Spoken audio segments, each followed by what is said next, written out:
I think be confident in the skills that you've got. Because the one thing that I observed when I was chief exec at the CSP, it was really hard to start with, because I had to make a lot of changes that were unpopular and difficult. I've always said, people have said to me, oh, you've been really lucky in your career. And I sort of get really annoyed because I always say, look, luck's got nothing to do with it. And what capabilities do you think matter most right now for somebody who wants to lead in today's healthcare? If I'm looking at a leader in the workplace, it's interesting how often a CV or application form just lists the things they've done. I think we're hardwired to see everyone else as achieving, as brilliant, as finding everything easy, and making the assumption that we're the ones that's struggling. It's all fantasy. It's all fantasy. There are some people whose leadership quietly stays with you for a long time. That's the impact today's guest has had on me and in my leadership journey. When she became the first female CEO of Chartered Society of Physiotherapy in 2014, I was overseas qualified and early career physio. In fact, I had just landed in my first qualified physiotherapist role. It took me 18 months after my HCPC registration to land in one. And at that time, leadership felt distant to me. Something that was reserved for the confident ones, those who are certain, and those who have job titles. When I heard her founder's lecture at Physio UK in 2014, I could visualize what physiotherapy leadership could look like. She demystified the concept that leadership is not about job titles. Leadership is about how you choose to show up every day. I was sitting at the back in the last 1/3 of the auditorium. That's where I was. But I could feel every single emotion. Every single word that Karen was saying went straight to my heart. And it has still stayed with me. That is the impact today's guest will have on your life too. And just to add a personal note to this, I'm an author for this book, Leadership Guide for Physios. Karen ignited the spark. So I did not wait for a job title to write a guide for physios on leadership. I chose to act. I chose to work on my passion.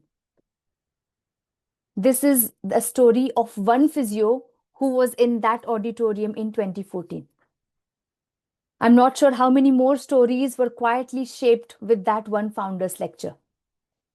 And today, we are all fortunate enough and privileged to have today's guest on Priya Physio's Leadership Podcast.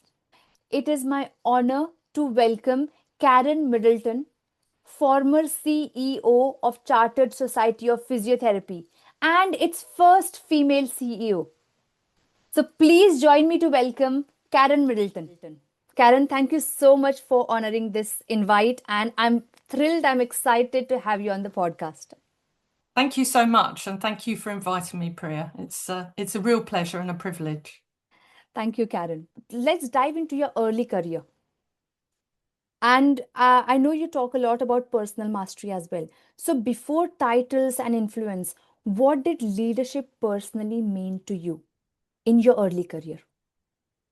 So I was thinking about this when I'm preparing for anything like this. I don't like to over prepare, but I always read what you are probably going to start with. So I read the first question and it immediately brought to mind my first ever job as a physiotherapist, which was in Romford, Essex, at what was called Old Church Hospital, is now Queen's. And I actually did my first placement, it was rotation as a junior physiotherapist at Rush Green Hospital.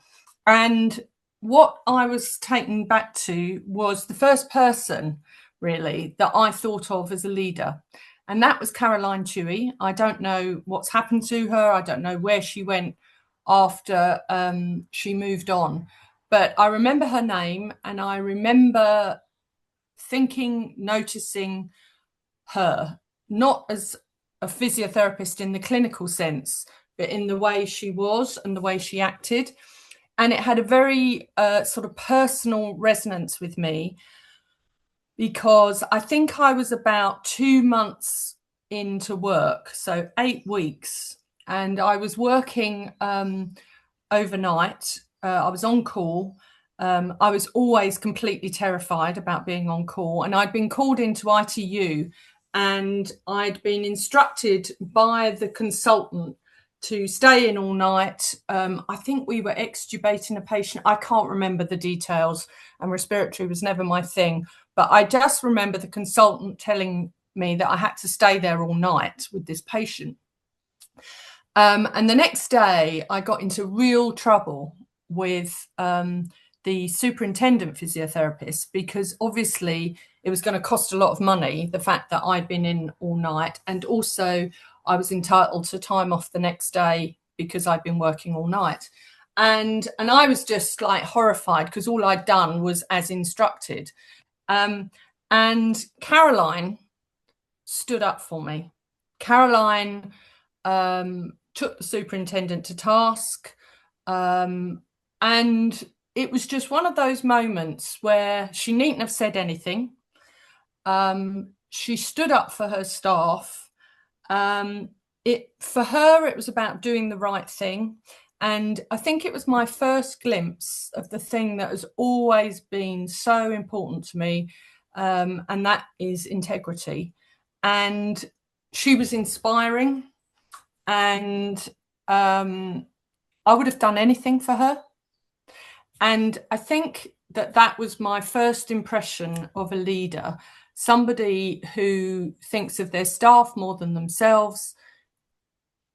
Integrity is at their very core, and she was inspirational. And as I say, she inspired in me wanting to be like her, but also that I would do anything for her. So I think that's the sort of early insight to what leadership as opposed to management meant to me.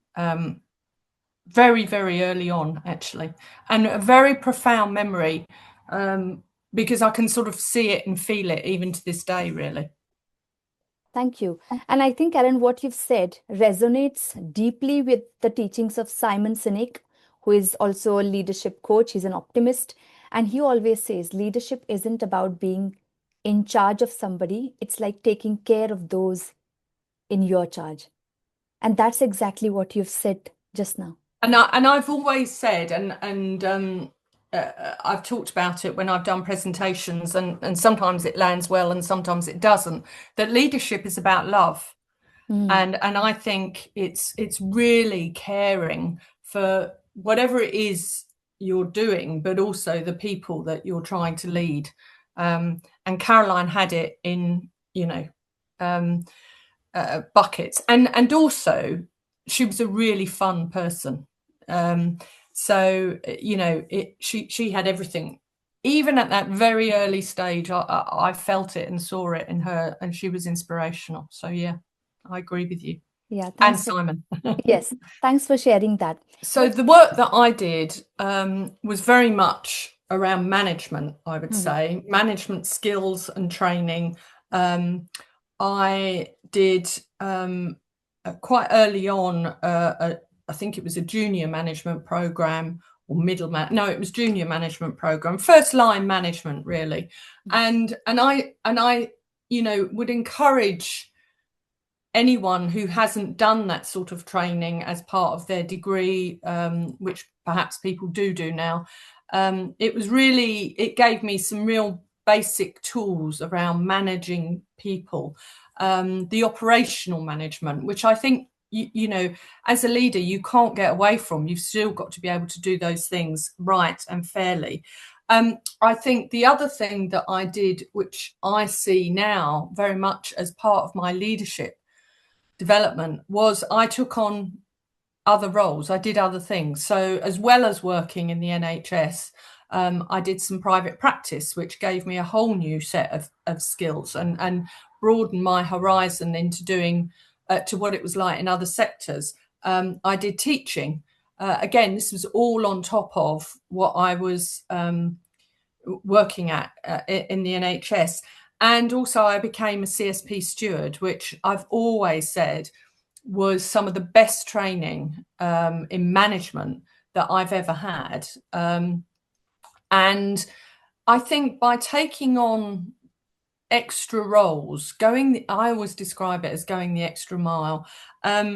It gives you a new set of skills, and it helps with your confidence to try different things. I think it's much easier to stay with what you know and what you're doing. And I understand people who do that.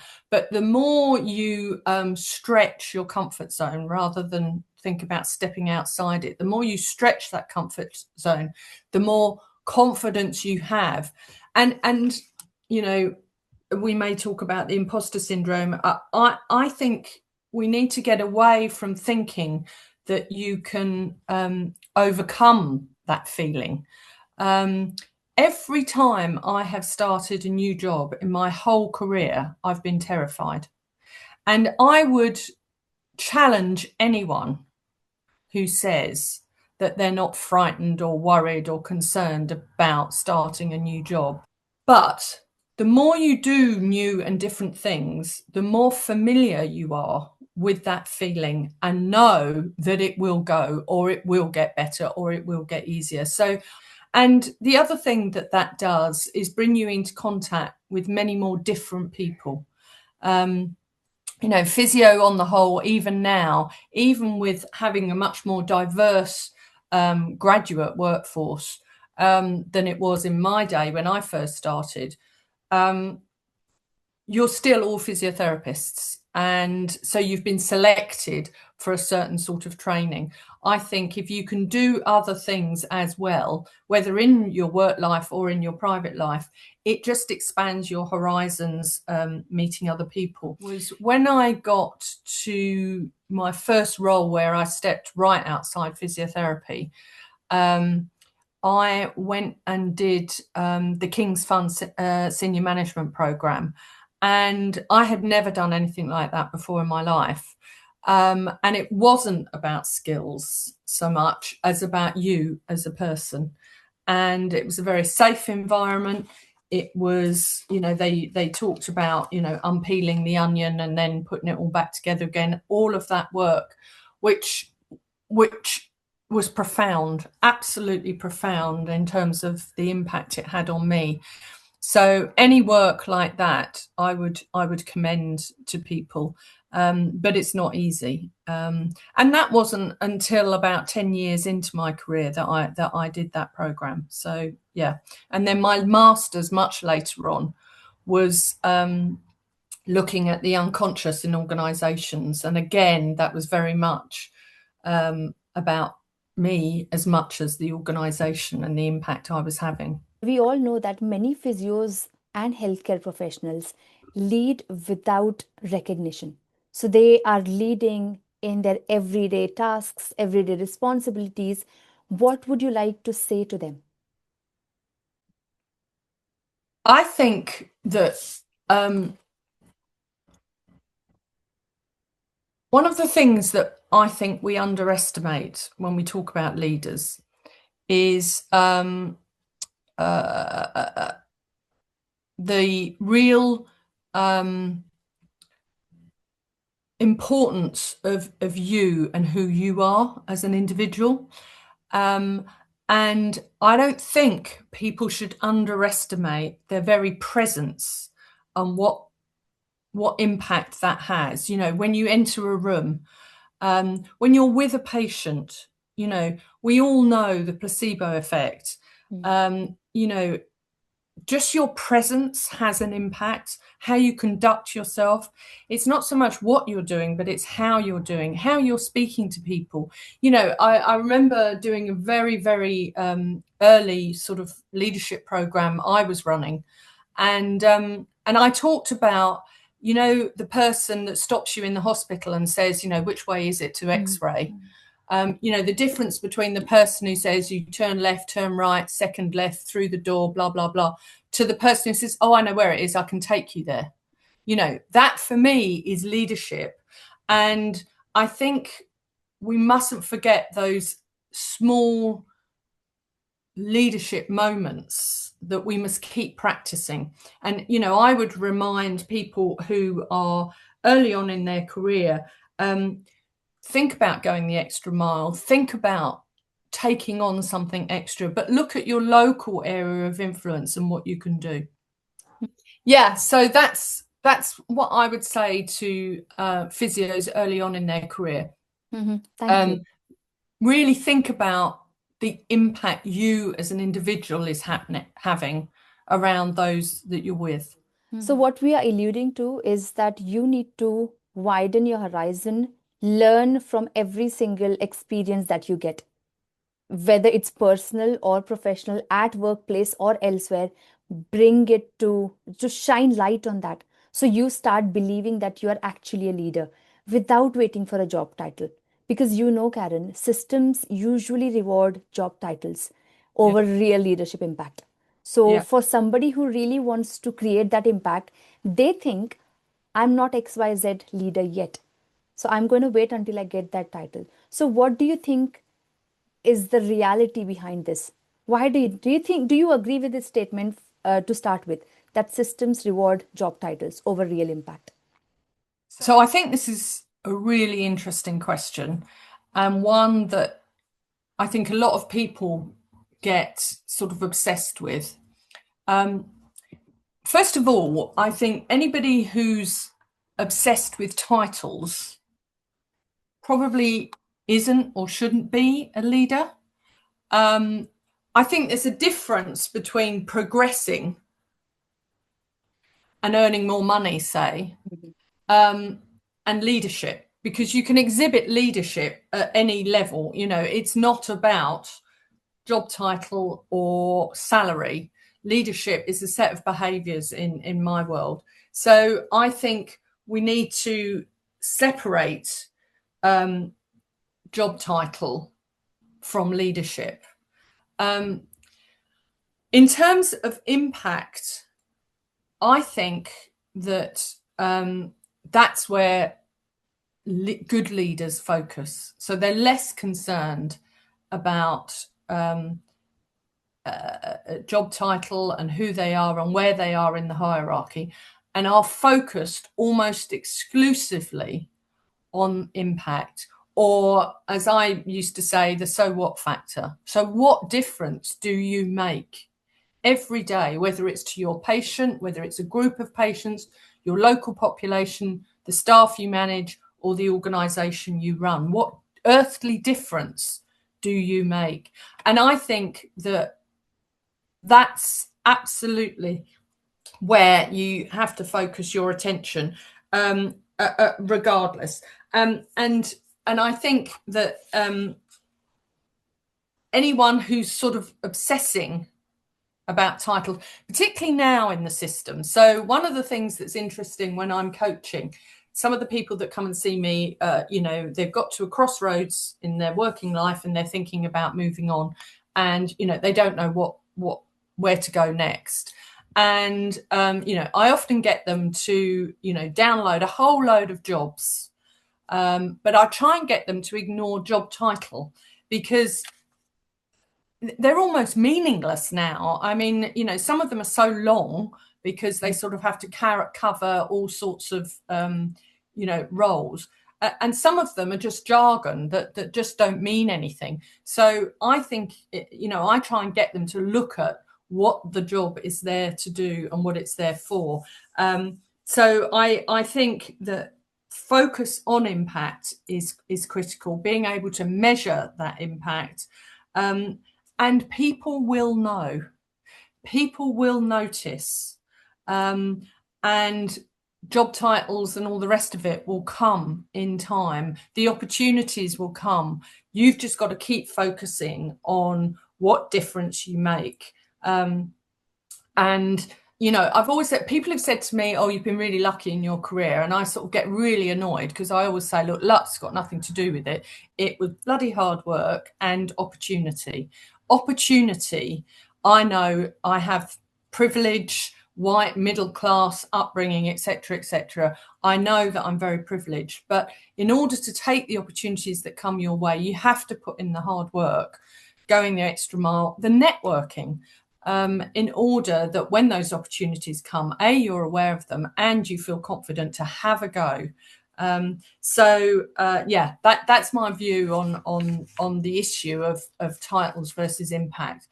When I look at people's CV, when I don't know whether it's coaching clients or other people just want me to look at their CV, it's interesting how often a CV or application form just lists the things they've done. Which is great, and it's a good starting place. But, I always write, so what? So you managed this budget. What difference did you make? So you led this group of people. What difference did you make? You introduced this new system. What difference did it make? So I think the word impact is critical, and I think we should all have it sort of right at the front of our brains. Yeah. Thank you. That's an incredible take on leadership, being a leader and comparing that with a job title. And now with the system changing and with all the NHS restructuring that is going on, I'm sure you've seen a lot of restructures. For us, it's like one of the biggest. With middle management roles shrinking, what would you say to those physios and how should they rethink their leadership progression? Again, I know from my coaching that the system change that's going on now is intense because it's happening at all levels. I think that's the thing. It's all the way through the system. So it's hard.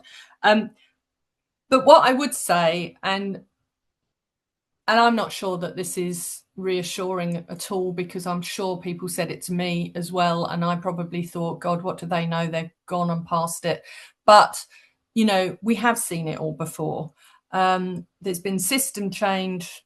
We've run out of money. There've been waiting lists. I always talk about the celebration when we got our orthopedic waiting list down to 3 years. That was being celebrated. That was how bad it was in the 80s and 90s. It was shocking. So we've had all those things. But I think they're all at once now. Since COVID, since the economic collapse, it's really, really intense. And what I say to people when you're in absolute churn all the time, the sphere of control, control what you can, influence where you can. And if you can't control or influence, let it go. And so often, one of the reasons I went to the Department of Health was because, what goes on up there and out there really bore no resemblance to what I was dealing with locally. And I think that's what many physios believe. They just need to get on with what they're dealing with locally. And as I say, control, make sure you go to all the meetings you can, keep informed as much as you can, network and influence where you can. If there are decisions that are coming out for consultation, respond to those consultations. Don't take the attitude, oh, well, it's a done deal, there's no point. You must respond to consultations. And then if there are things that you can't influence or control, let them go, because you have only so much energy, and looking after yourself in the middle of that sort of world is absolutely critical. And it's not as if we're all working in isolation. We've all got families and friends and caring responsibilities and everything. So you've got to look after yourself in the middle of all of this. And if you don't, either as a leader or a manager or as an individual, then, no one else will. No one will do it for you. So that's really important as well. So all those physios and healthcare professionals who are worried right now, please listen to this podcast, because you can only control what you can control. What you cannot control is something that you have to let go, at least until the system settles. And then you can get back to doing what you wanted to do. So don't stress over what you can't control. Focus on your job, focus on your responsibilities, focus on the impact that you are creating, because you're creating stories every single day. Yeah. Karen, thank you And be so much. kind to yourself as well. Be kind to yourself. I think, there's only so much you can do. And what capabilities do you think matter most right now for somebody who wants to lead in today's healthcare? So for me, the most important thing that leaders need above everything else is emotional intelligence.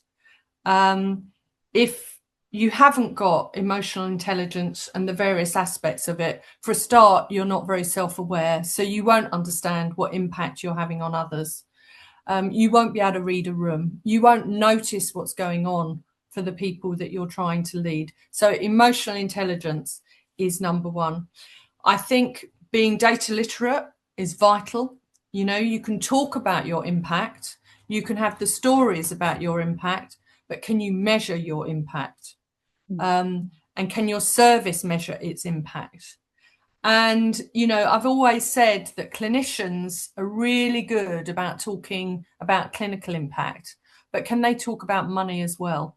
So they need to be numerically literate. They need to be able to talk about their service in terms of cost benefit.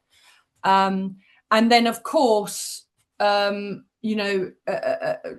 being technologically literate, the advent of AI, the uses, the values, the dangers of all of that are absolutely important. But in terms of overall capability, I don't think anything trumps emotional intelligence when it comes to leadership. And if you look at the leaders in the world, the good leaders, I hasten to add, they're the ones that have got it in buckets. Data is like the more you dive into it, the more you start loving it. And Yeah. the more you start understanding the service. And I've realized that, Karen, since I transitioned from a frontline clinical role into a management role, where I'm now looking at data, but then a constant reminder I give to myself is every number I'm seeing is a patient. Yeah. It's not the boxes that we are delivering. It is literally the service that we are providing. Yeah. So these are the skill, and that is what an emotionally intelligent leader will bring when they look Yeah. at the data and they look at the service performance. Yeah. And I think, any pound wasted Mm-hmm. is a pound lost to healthcare. So, it's all of our business. It isn't just about clinical outcomes. It is also about cost benefit of our services. It is. It is important. Yeah. And I still remember the early days in 2014-15 when I was the vice chair of CSP's East Midlands Network. I remember the events that we used to have. We used to talk a lot about performance. We used to talk a lot about what are your KPIs. We used to focus a lot on this is the cost benefit. Go to your commissioners, talk about this. And at that time, even though it was my first year within being a qualified physio, it felt like I can do it with the tools that CSP was giving us. I could feel that I'll take this presentation with me and I can absolutely talk about any service that physio can impact. Mm. Mm. And that came with networking. Yeah. So Yeah. never ever undermine the power of networking if you Oh, really no. want I mean, leadership.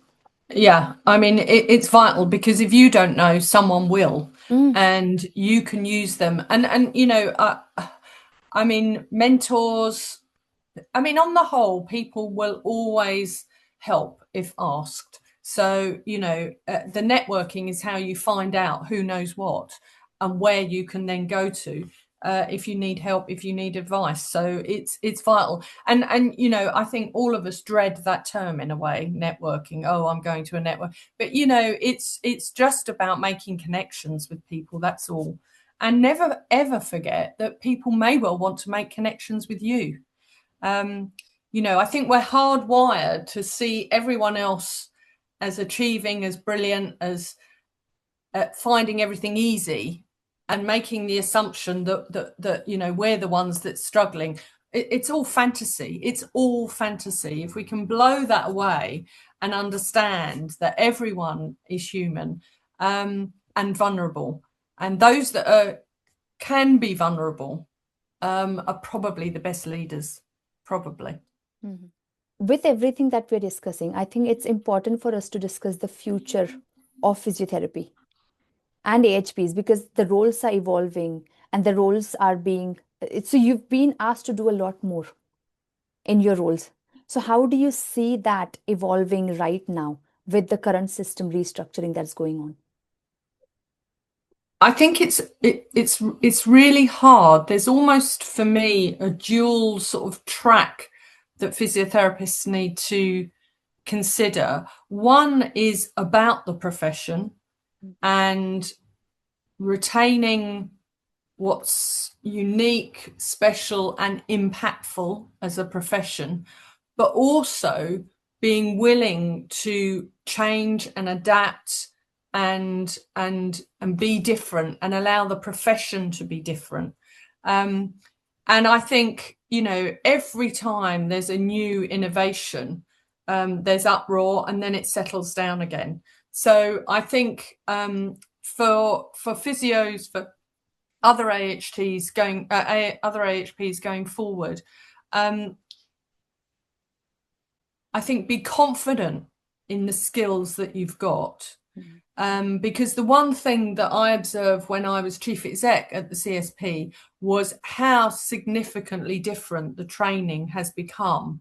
And the training is much more geared towards the broader healthcare system rather than purely physio sort of treatments and techniques. So I would say that physios and other AHPs have got a really good skill set to be able to use those skills more broadly. But you have to be willing to step outside of the profession more, at the same time as holding on to the profession's skills.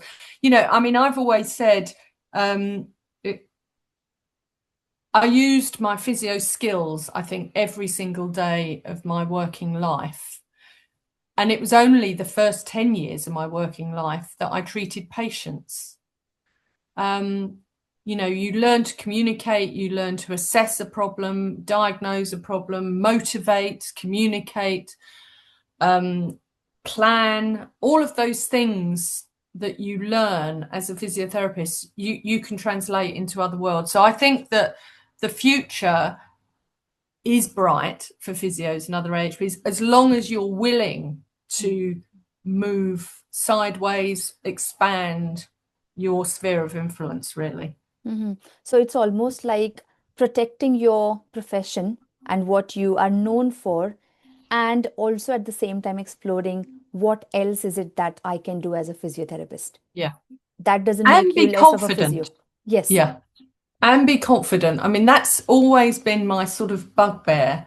I think you talked before about my founder's lecture. The confidence that physios need to have about their skills and expertise. What you can achieve if you put yourself out and put your mind to it. It won't come to you. Anyone who's feeling entitled, A, isn't a leader, and B, probably shouldn't go far. You've got to work at it. But, the confidence in the skills and expertise you have is critical to being able to adapt and try different things more laterally, I think. Mm-hmm. And you talking about confidence now, we know that as a clinician, there is a mandatory requirement that you have your clinical supervision minimum every 8 weeks, 6 to 8 weeks, you've got to do that. And we increasingly see that in the front line, that people put that on the back burner. What would you like to say to them? Because it's the moment where they can discuss their worries, their problems, their progress, and you get confidence from your mentor, supervisor. But if you put it on the back burner, you're missing out from that mentoring opportunity that you can get. I mean, I just agree with you. I mean, I think that clinical supervision is about enhancing your performance. It's about enhancing your impact, all the things that we've just talked about, but it's also about self-care and looking after you. And, what would we say to our patients? What do we say to patients' families? You've got to look after yourself, or else you won't be any good looking after them. And if you don't do it as a leader, you're not role modeling for your staff. I'm coaching someone at the moment, not in the profession. Her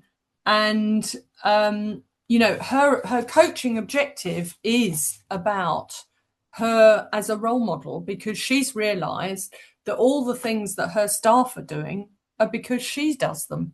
And she wants to make a shift. So, if as leaders we're putting clinical supervision on the back burner, so too will your staff.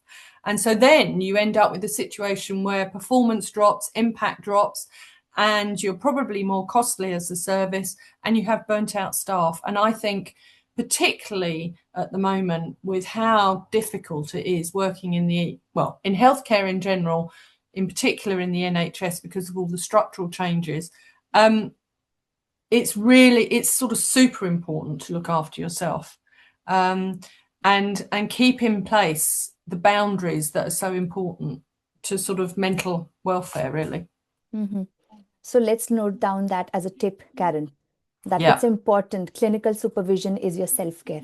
So it's the permission that you're giving yourself as a clinician, that I can look after myself and I can take this time out without guilt. Yes. Yeah. I mean, without guilt is the key. And learning that as a leader, I think, is one of the lessons that I struggled with right to the end of my leadership career. I can remember one of my coaches saying to me, "How often are you reading?" And I said to him, "Well, what do you mean, novels?" And he said, "No, reading, leadership, management, And I said, "Well, I don't." And he said, "You should be reading, and you should be reading at work." And I said, "Well, I can't be sitting in an office reading. What would everyone think?" And he said, "I'd be really worried if I was being led by someone who wasn't spending time reading and learning." And, it's because of that guilt. How many times have clinicians finished work and felt guilty about what they haven't done? And it starts very early on. And then I can remember later on in my career, going to meetings that were on my way home and thinking, well, I'll go home rather than going to work, and spending the whole train journey petrified that someone was going to see me. I mean, how ridiculous, given the hours and hours and hours of extra work I and others will have put in. But that guilt is, to do it without guilt is the real sweet spot, I think. And the way to turn it around is, because if you can do it without guilt, your performance will be so much better for the next patient, organization, service that you're. And for all the viewers who are listening to us, you've heard Karen touch on coaching. Karen is also a coach. So if you really want to be coached by an expert, I will be putting details in the description below. So please reach out to Karen. So Karen, now let's talk a little bit about AI. While we were on the topic of self-care, I think it's worth mentioning AI at this time, because this is the time we have to be more human. So we stand out in this world, in this technological advancement that we are going through. What excites you about artificial intelligence, and what should anyone be cautious about? I mean, if I'm perfectly honest, not a lot excites me about AI. When I think about it, when I've used it, very, very limited use of it. I think it's another tool. It can be great for education. It can be great for service delivery. And I imagine it can be great in research as well. I mean, I used it very much and have still used it around putting together presentations and things like that. So quite limited use. I think anyone now working in the service who is sort of just ignoring, burying their head in the sand about AI is in a very bad place. I think that you have to learn about it, you have to understand it, because it is the world we live in.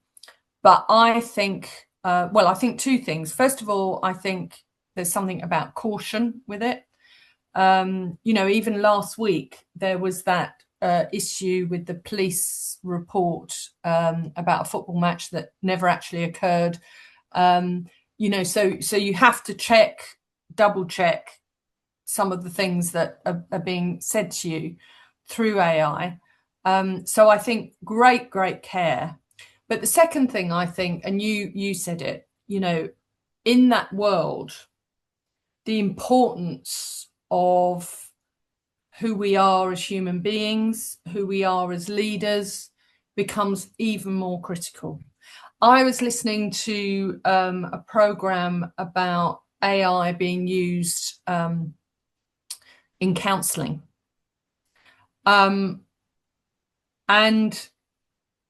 I mean, it frightened me to death. It really did. The people who were talking about it, they were counsellors, and some of what they were saying was the value of AI in counselling, but really, really limited.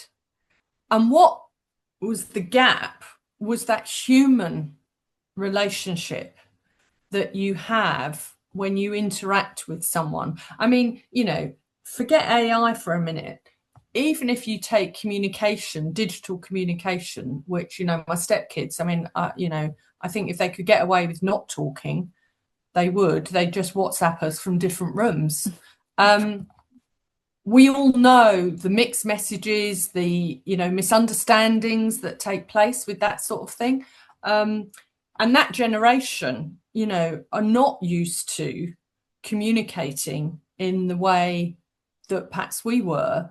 And something is lost. The very essence of who we are as human beings is lost. And I remember going to Leeds Beckett, where I'm a visiting professor, and meeting some of the lecturers there. And, as I talked about, my 30-something stepchildren, there were young adults there who were training to be physios, whose biggest issue was actually the going in and introducing themselves to a patient, because they were not familiar with having those conversations and so weren't confident. And yet, as a patient, I don't know if you've ever been a patient, but what you need more than anything is that humanness, the human relationship. And I think as a leader, it's so important that as a leader, you notice what's going on for your staff, and you can respond to what your staff are saying, not simply react, which is what I think AI does. But I don't want to get overly negative, because I think it has value, but I just say with care and caution. Yes, when you asked me the question whether I've been a patient, it brought two instances to my head instantly. One where I've had a positive experience when I had a surgery and I was quite vulnerable. I can still remember I had never felt that way in my whole life until now. Yeah. And the way the recovery nurse actually supported me and her words, I don't even remember. I was having hypothermia. The way the entire team was looking after me, I felt I can let go and be cared for. That is one example that I can remember from my care. And second example of a professional who was also sitting with a checklist.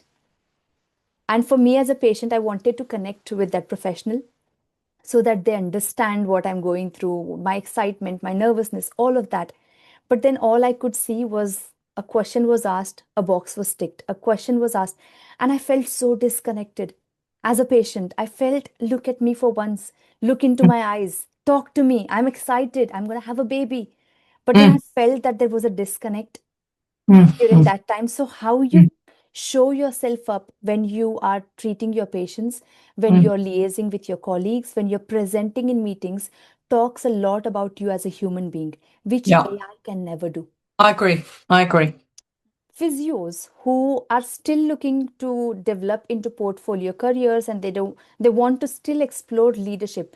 But then when we look at leadership within the healthcare, we know there are several pathways that physios, healthcare professionals can explore. What do you think, in your experience, are the most underexplored pathways where people can start exploring? I would like to see more physios in more strategic roles, Mhm. and being confident to and to gain the skills, but also be confident to step away from the profession in terms of the system, whilst at the same time retaining their registration and using the skills that they've learned as physiotherapists. And I think it's really interesting in the healthcare system where there's support for doctors, there's support for nurses to retain their registration regardless of the roles they take up. But it's very hard for physios and AHPs, you know, and you're pretty much left on your own to do it, as I was. But I think unless we see physios going into more and more strategic roles, then our profession is going to be limited. Because I think our profession has got to be more than what we do in front of a patient or a group of patients. What we have to offer is much greater to the whole health system, the economy, you know, returning people to work, limiting their dependency on the state. All of those things are hugely important for us as a society, particularly as you know, the population gets older and older and more dependent. Physios, because of their clinical skills and experience, can have an impact, but also physios in strategic roles can see what needs to be done in a local population or in a system to shift healthcare, because you know, I still believe that we're too focused on saving lives. I mean, clearly it's important, but if we don't focus on what happens to the life we've saved, then, you know, it's a bit pointless, really, because nobody wants to live a dependent, immobile, disabled life if they don't have to. And I think physios and other AHPs have all the qualities to make that change and shift, which is why, you know, when I was working at the Department of Health, rehab was so my mission, because I just thought, well, even at the CSP it was too, but it's so critical, and particularly community rehab. And that's where, you know, we need people in strategic roles that understand, because the money has got to move, the money has got to shift if we're going to see a change in how healthcare is delivered and where the priorities are. So, you know, I don't think there are any pathways that physios aren't going down, but I think they need to be more prepared to go into more strategic, more senior roles that have more influence. And it takes guts. You know, I've been there. It takes guts and you know, grit to be able to do it, because it's scary. But what I would say is, if you're living under the illusion that those that are in those places and positions know what they're doing all the time, are confident, etc., they're not. They're just as terrified as you are. And you know, I think that this is the sort of fantasy about leaders, that leaders are somehow, you know, special or extraordinary human beings, and they're not. They really are not. And anyone who talks about themselves in that way as a leader, you know, truly isn't a leader in my book. Yes, I get everything that you said, especially with the strategic roles. And I just want to add to that. You've got to be consistent as well as a leader. So if you want to pursue strategic roles, don't leave it thinking, I've tried enough. I'm not getting it. I can't crack the code. Somehow I'm not getting shortlisted. Somehow I'm always the second person in an interview, because we know the reality that there are other professions who are well equipped to apply for those strategic roles, be it the essential criteria and everything that is in their favor. But if you've got to do that as a physio, all you've got to do is persevere, don't give up until you succeed. Yeah. Yeah, and I think, again, the fantasy, people they see people in these roles and they don't see all the times they applied for jobs and didn't get them. I mean, I applied for jobs that I didn't get. Of course I did. But you hope that you learn from the experience and you go back and have another go at a different time or try another job or whatever. But I think, we sort of don't talk about those occasions. So people who are trying to move on and move into leadership, think, as I say, people have used the word lucky about, and in many ways I feel very lucky to have had the career that I have, but I didn't get those jobs because of luck. And there were many jobs that I didn't get on the way. And that's life. That's life. And it can be tough. But like you say, you've got to go back. You've got to keep going at it and try again, or try a different role, or, get a mentor or network a bit more, or get a coach, or whatever it might be, change something to give yourself a better shot next time. Yeah. You are being incredibly humble here by saying that you have been lucky. But with my own experience, you don't get into these type of roles because you're lucky. You've got to try hard for that. You've got to do something more that not everyone does what you do. That's why you build that portfolio. That's why you make yourself eligible to apply to those jobs. And that's how you get into roles. You've been a lot uncomfortable lots of times in your career to be where you are today, Karen. Yeah. So, I mean, uncomfortable, scared, worried, frightened, all of those emotions, all of those emotions, going into meetings thinking, God, what am I going to say? Or what, all of those things. And all I can say is you get more and more used to feeling how horrible it is and know that it will pass. That's all I can say. But if you didn't, imagine the sort of leader that wasn't like that. That's one of the things that you were asking before was about the capabilities of a leader, of a good leader, or what signals a leader, and anyone who goes around talking about themselves, to me, is not a leader. What I mean is that, if I'm looking at a leader in the workplace or whatever, they're not talking about themselves, what they've done, what they've achieved. They're talking about their team, what their team's achieved.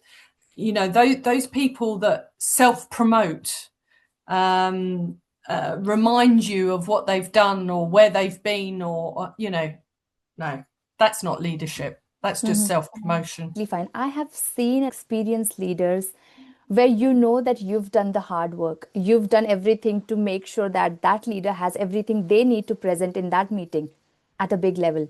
But when somebody acknowledges them, the leader would actually say, I would take this acknowledgement to my entire team who supported me. If you fail to acknowledge that, then I would say you are someone who likes to take the title, who likes to take the praise for yourself without acknowledging your team who's also worked hard with you. Yeah. Well, you're not a leader if you haven't got anybody following you. So, Exactly. I mean, that's, that needs to be borne in mind, really. That takes us back to the ultimate game changer of my life, Karen. CSP Founders Lecture 2014, Physiotherapy UK. I still remember where I was sitting, which section of that auditorium I was sitting in, and the room was full of hundreds of people who were there to listen to you. And you gave that lecture. You were emotional as well during the lecture. I still remember Yes. everything that happened, and hundreds of physios there. One physio who listens to you, who was literally just entering her qualified physio role in a new country, writes a book about leadership. I mean, If How this is wonderful. one example, this is one example of a physio who was influenced and impacted with your lecture. Sitting quite far away from the main stage. I was like quite at the back in the last 1/4 of the room. That's where I was sitting. How many more physios have actually gone on, taken that inspiration, and have done so many things? So I would like to take this opportunity for all those physios who were present in Physiotherapy UK 2014 at the Founders Lecture, listening to Karen. Can you please drop a comment below to let Karen know how she inspired you and how it changed your career trajectory completely? And I think that would be like a full circle moment for Karen.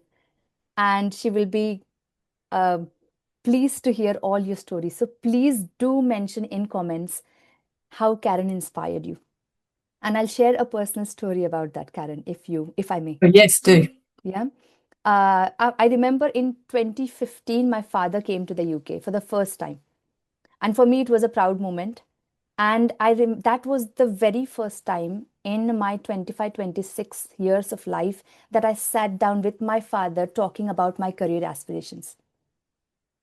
And I just pulled out one of the Frontline magazines and I said, "This is who I want to be." And that image was yours, Karen.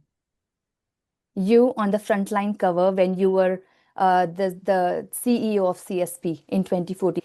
That's when I saw you on that Frontline. I said, "Dad, I want to be this." And I could see the tears roll down his eyes with pride and with that missing out. That he even said that I missed out on connecting with my children to this level. That now that everything is settling down, my children are telling me this is what I want to be. So that is the impact you've had on my life. Bless you. Thank Bless you. you. And what I must say, though, is that was a team effort, that founders lecture. So, I mean, I was invited to give the founders lecture before I got the job at the CSP. And then when I got the job as CEO, I wasn't sure that I could still give the founders lecture, but in fact, there were no rules, and so I did. But because I started in the February, I think, and the founders lecture was probably June, July. I knew it would be a sort of a moment for me to be able to set out my mandate, if you like, or manifesto. So I knew it was a really critical presentation. And, you know, I've always really prepared presentations well. But this one, I think it was about 5 people at the CSP, from the people who worked on the slides.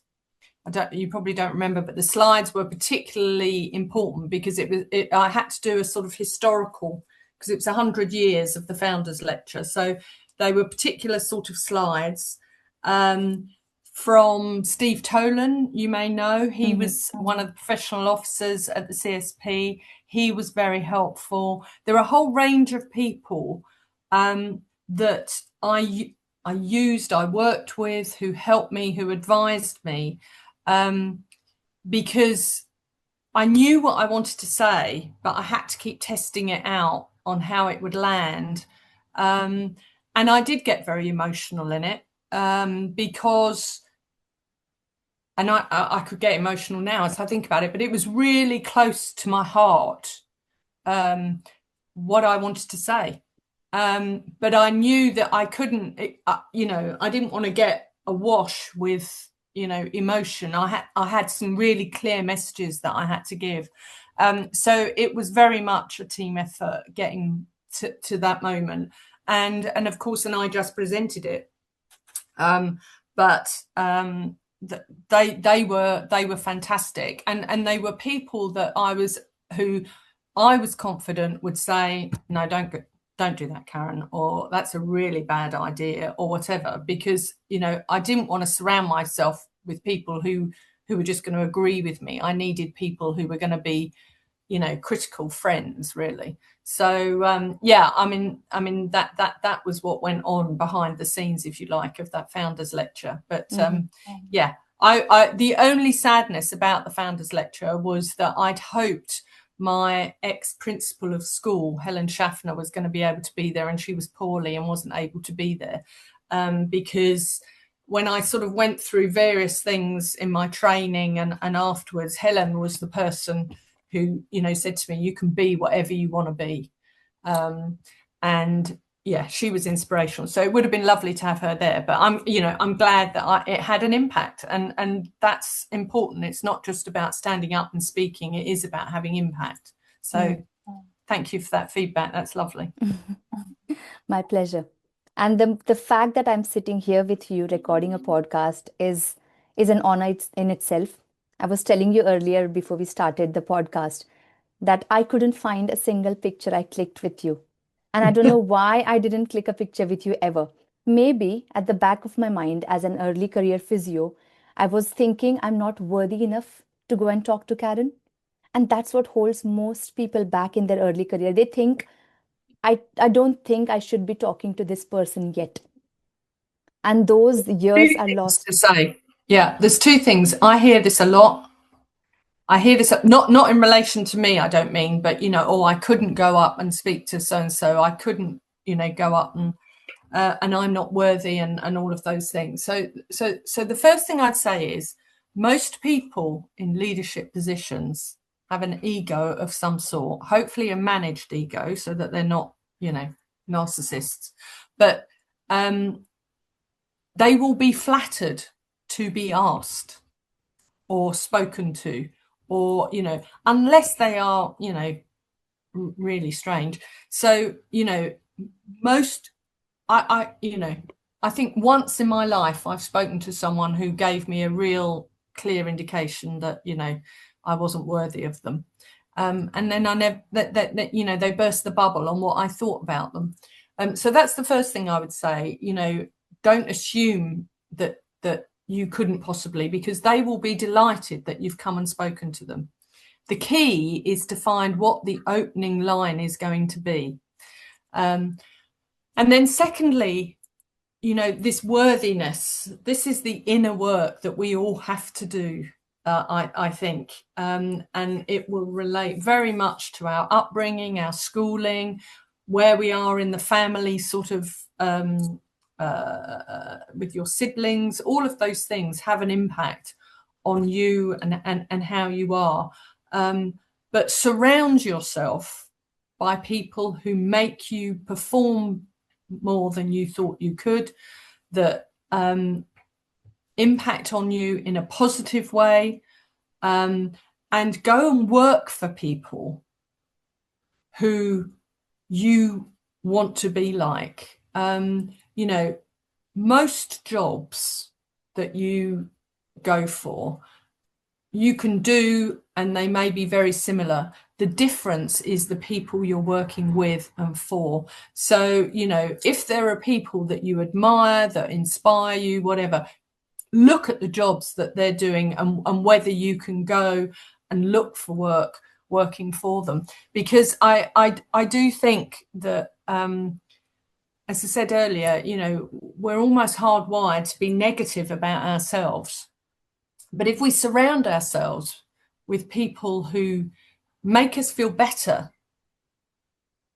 you know, I'm on my second marriage, and, you know, my first marriage, one of the problems was that my husband never made me feel better than I was on my own. In fact, he had the opposite effect. But my second husband is fantastic at making me feel I can do anything. And I think that that's so important when it comes to your work colleagues, when it comes to your friends, so that you have that confidence to go up and say to that person, you know, I've admired you from a distance, or that lecture you gave was just fantastic, you know, or at some point I'd really like to come and pick your brains. Can I have a coffee with you? You know, that's all it takes. And it's a pretty harsh person that would say no. Can you imagine somebody saying that to you, Priya, and you saying no? You just wouldn't. You just wouldn't. So not if you're worth, you know, not if that person is worth your time and energy. So don't ever think lower of less of yourself, and never build those people up to be something they're not. They're just human beings. And I think that this is the thing about leadership and leadership development that I sort of always worry about is holding people up to be something. Somebody I'm coaching at the moment, and I'd like to credit her, but I can't really because it's a confidential relationship. But her first meeting with me, we were talking about leadership, and she said, really, leadership is having bags of social emotional intelligence and not being a dick. And I just thought, really, that is all it is at times. Do you know what I mean? I think that we mustn't build it up to be something it's not. And I think we all know it when we see it. It's all attainable by everyone. If you put in the work, if you do the learning that you need to do, and you take notice of yourself and the impact you're having on others. No, when you said if somebody came up to you, Priya, and asked you for, to speak to you or to spend some time with you, if anything, I would buy them a coffee and sit with them and talk. That's what I would do. Of course. Yeah, because I've been there where I've been made feel horrible about asking or approaching that person. And I would never like to be like that person. I still remember people, you remember people because A, they make you feel good, B, because they make you feel horrible. I agree. And you remember the horrible ones most because your brain, as you said, is hardwired to remember those negative feelings. Absolutely. Just to put it into context of what that scenario was, as a band 5 physio, I approached a manager, okay, not a team leader, one above them, and I was doing a review of services, and they were in charge of that service. So I just wanted a few minutes of their time, and I said, "Hi, can I talk to you about this? I'm doing this project." And you know what answer I got? It was like, "You have 3.5 minutes." "Oh, I'm sorry, I'm running late." And at that point, I felt as if you don't value me. You could have said that right in the beginning with a different face, but that's how leadership is perceived. And then they just think I'm not ever going to be a leader, and I'm happy where I am. Hence, I'm happy being a clinician where I can look after my patients. The impact that can have on someone. I remember the one that I was thinking about. I was it was a group scenario at an event. Everyone was introducing themselves, and this person said, "Well, you all know who I am," and I didn't.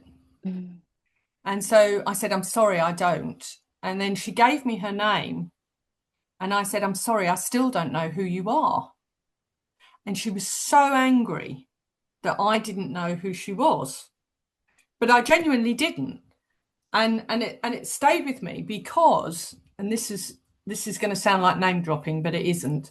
I was at another event where, I mean, I was, a very small part of this event, but David Attenborough was there, Sir David Attenborough. Mm-hmm.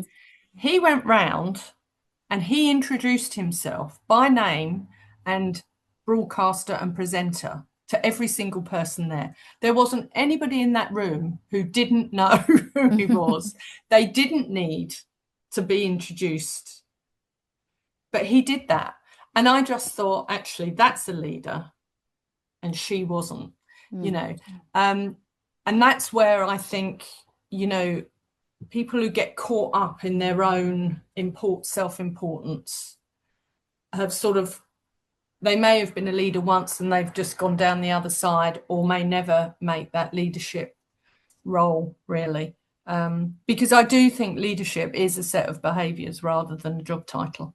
So if leadership in physiotherapy was to be redesigned from scratch today, what would you do differently? In all honesty, I don't think I would do anything different. I think that I really enjoyed the 10 years that I was working clinically, trying to become a really good clinician. I don't think I was ever fantastic. If there'd been the concept of consultant physios when I was working clinically, I don't think I would have made the grade. But I really enjoyed that time. I really benefited from doing secondments, and I still advocate strongly the value of secondments to try out different things. And I really enjoyed when I went to the Department of Health. I mean, I didn't enjoy it when I first got there. I hated every minute of it, but about a year in, and I really enjoyed it. And then when I went to the CSP, it was really hard to start with, because I had to make a lot of changes that were unpopular and difficult.